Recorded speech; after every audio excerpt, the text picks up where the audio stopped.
Are you suffering from PPPD?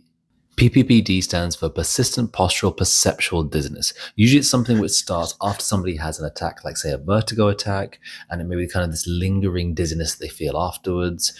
Usually it's going to be worse when they're standing up or when there's more information coming in, like if they can see a lot of things, and the visual aspect then makes them feel more dizzy. PPPD, relatively, is a bit of a newer condition. It's something which really has only been defined since I think it was like 2017, 2018 at the time. For the patients that have it, there's no really defined cause. It's a bit of a syndrome. So a syndrome is basically anything where we're not really sure what the defined cause would be. Like say if it's a specified bacteria, injury, a virus, whatever that would be.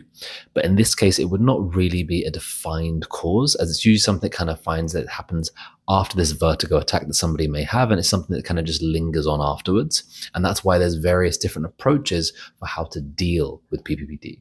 Even though this is a relatively new condition, there is still research that needs to be done. We do have an idea of some of the other associated symptoms that do seem to happen at the same time. A lot of them are more mental. It's going to be things like lack of concentration, brain fog, and affecting memory. Because this is a relatively new diagnosis, it's still being linked to a lot of other conditions. And that's one of the reasons why it has this pattern for a lot of people where it seems like they have a vertigo attack that starts from one thing and then it develops into PPPD. And it's kind of more just, again, a label or an umbrella that we give to it afterwards, because sometimes people aren't really sure what exactly is the cause. So the cause at the moment that we see it to be is that it's going to be something like BPPV, Meniere's, maybe labyrinthitis, some other vertigo or dizziness condition, which we do have more defined, or we have a better idea of, and then this kind of lingers afterwards. At the moment, the medical approach for this would be offering medication, usually some sort of CBT or other talk therapy, or it's going to be rehabilitative therapy, which is going to be more focused on the vestibular system. So it's going to be similar to what would happen if someone had to have more of a vestibular issue. And again, there's no defined cause for this particular diagnosis at the moment. So this is just a broad category of things and approach to take for it. But to be honest, it's something that I see a lot here in the practice, something we see pretty much every day, especially as it's becoming much more of a common diagnosis to be given to patients. But really it comes down to more about the cause. And that's where we do see for a lot of our patients, especially because it is more postural, that it does have a relation to the joints in the neck.